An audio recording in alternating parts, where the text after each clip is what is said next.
so this video will cover CMA Part 2. Lesson 1 is about ethics, fraud, and risk management, and Section 1 is about ethics. So I've received a comment in one of the videos to make lessons for CMA Part 2, and that's why I'm also gonna make 3 lessons for CMA Part 2 simultaneous with CMA Part 1. So I'm planning each week actually to post 1 video for each part, and I'll try my best to finish all the lessons as soon as possible, hopefully. Alright? So to start with, here is the outline of this lesson. First, I'm going to talk about the 3 parts to the IMA Statement of Professional Practice. So there are actually 3 parts to the text or to the statement. First is about the overarching principles. Second part, we have the standards. Third, the resolution of ethical issues. Second, I'm going to talk about the text or the statement or the paragraphs for the IMA Statement of Professional Practice. Third, I'm going to talk about the conflicts of interest. So first, what are the 3 parts to the IMA Statement of Ethical Professional Practice? So I've actually come up with an acronym for each part, and hopefully this will be helpful for you so that it will be easier for you to memorize. First, for the overarching principles, my acronym here is H4 or HFOR. H stands for honesty,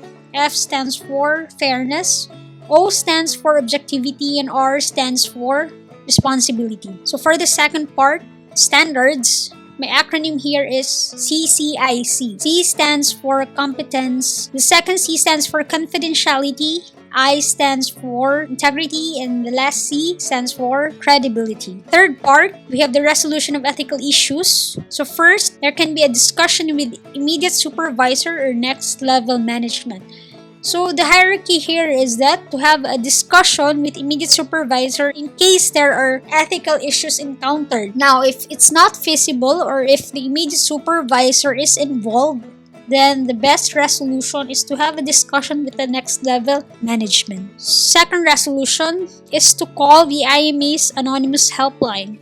So actually, the IMA offers an anonymous helpline wherein members may call to request how issues may be resolved or how the key elements of the IMA Statement of Ethical Professional Practice can be applied in case ethical issues are encountered. And the last resolution, consultation with own attorney. Now for this one, the member can actually consider consulting his or her own attorney to learn of any legal obligations, rights, and risks in case one has encountered ethical issues. Alright, so now let's talk about the statement itself. So this is the IMA Statement of Professional Practice, which is taken from the IMA's website itself. So I have here the link to that website, and I will also link that in the description box below for your reference. So before I begin, I just would like to tell you that this part may be boring. So this is the actual text for the statement or the paragraphs, which I'm just gonna read, and I highly suggest that you really memorize these paragraphs, and you can use the acronym which I have highlighted in the previous slides so that it will be easier for you to remember. So first paragraph, so I call this the introductory paragraph, so the introduction. So let me read it. Members of the IMA shall behave ethically. A commitment to ethical professional practice includes the overarching principles that express our values and standards that guide the member conduct. So basically, I've highlighted here in blue the key points worth noting. First, overarching principles. Second, the standards. Second paragraph pertains to the principles. So again, I will read. IMA's overarching ethical principles include honesty, fairness, objectivity, and responsibility. Members shall act in accordance with these principles and shall encourage others within their organizations to adhere to them. So if you can see here, I have highlighted the 4 principles: honesty, fairness, objectivity, and responsibility. So as mentioned in the previous slides, my acronym here is H4. Third paragraph pertains to the standards. So let me read this. IMA members have a responsibility to comply with and uphold the standards of competence, confidentiality, integrity, and credibility. Failure to comply may result in disciplinary action. So again, my acronym here, as mentioned in the previous slides also, is CCIC for competence, confidentiality, integrity, and credibility. Fourth slide is about the first standard, which is competence. So under this, we have 3 points. First, Maintain an appropriate level of professional leadership and expertise by enhancing knowledge and skills. Second point, perform professional duties in accordance with relevant laws, regulations, and technical standards. Third point, provide decision support information and recommendations that are accurate, clear, concise, and timely.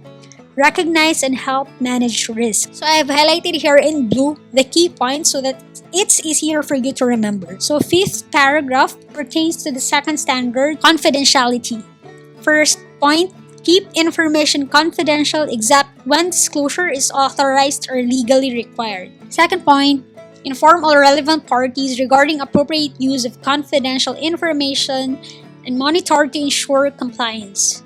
And last point, refrain from using confidential information for unethical or illegal advantage. Again, highlighted here in blue are the important points which you need to remember so that it's easier for you to memorize. Sixth paragraph pertains to the standard of integrity. So under this, we have 4 points. First, mitigate actual conflicts of interest. Regularly communicate with business associates to avoid apparent conflicts of interest. Advise all parties of any potential conflicts of interest. Second point, refrain from engaging in any conduct that would prejudice carrying out duties ethically. Third point, abstain from engaging in or supporting any activity that might discredit the profession.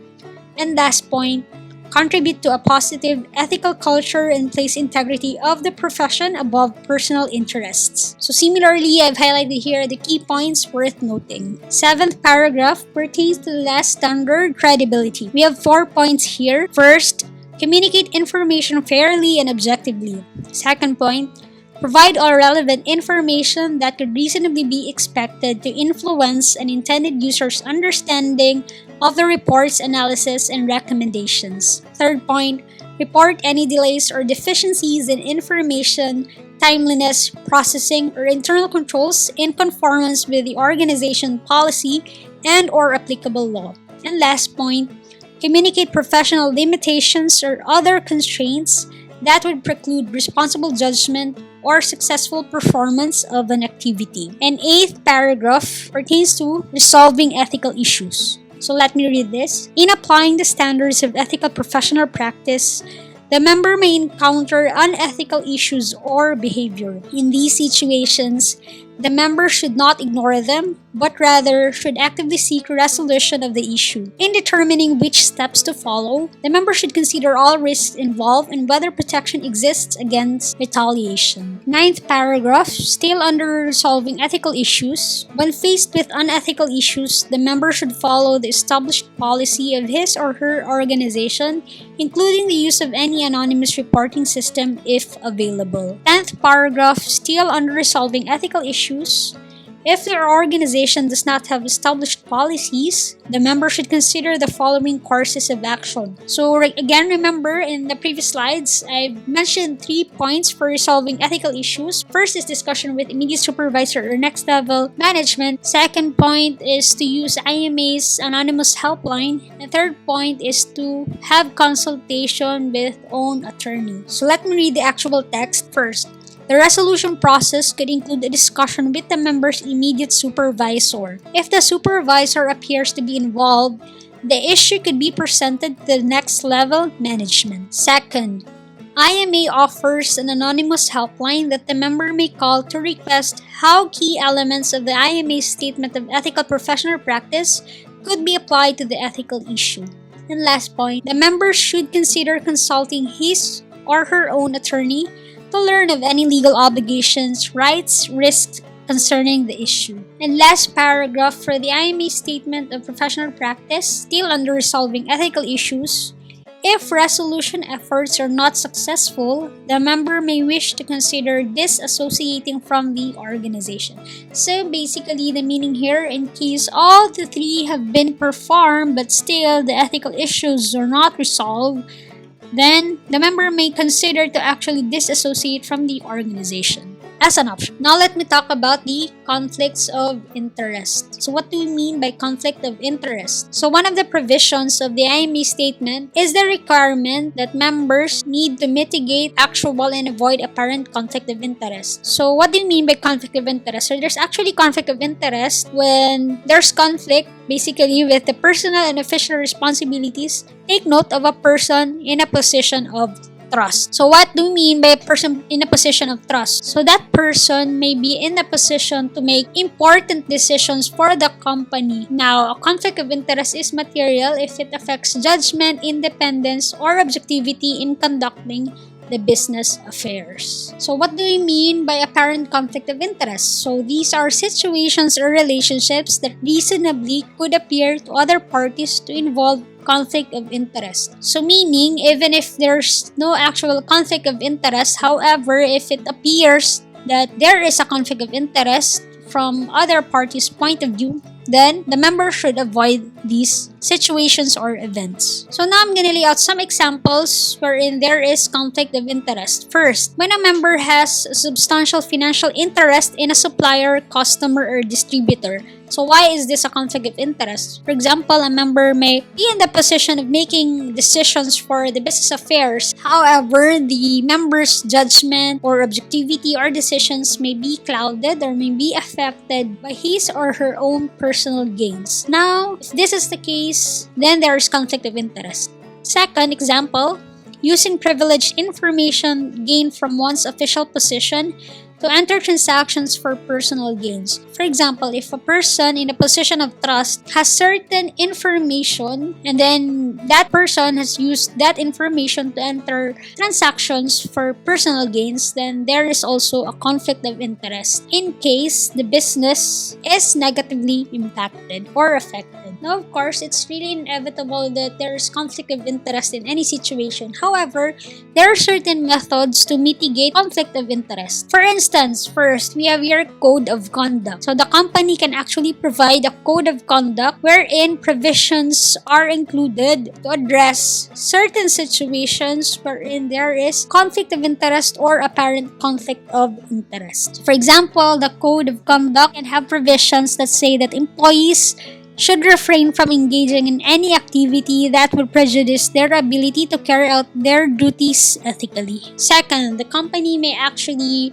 implement a policy wherein managers need to have full financial disclosure of their business affairs. Third method is that the company may also implement a policy to have prior notification of any transactions so that if in case there are conflicts of interest or apparent conflicts of interest, questions may be raised appropriately and this will be addressed accordingly. The code could also say that all parties should be notified in case there is a potential conflict of interest. Fourth method, the company can implement policies to prohibit financial ties to any supplier, customer, or distributor. Fifth method is that a company should encourage all employees to adhere to a strong ethical behavior. And lastly, the company may also implement policies wherein employees are prohibited to accept any gift, favor, or hospitality. And that ends Section 1, Ethics of Lesson 1 of CMA Part 2. So as mentioned earlier, I'm actually gonna make videos both for CMA Part 1 and CMA Part 2 exam simultaneously. I'll do my best to finish the lessons for you guys. So please be patient with me. I hope this has been helpful to you. Comment below if you have questions or further clarifications. My name is Jane. Thank you for watching. If you like this video, hit like, share, and subscribe. Till next time.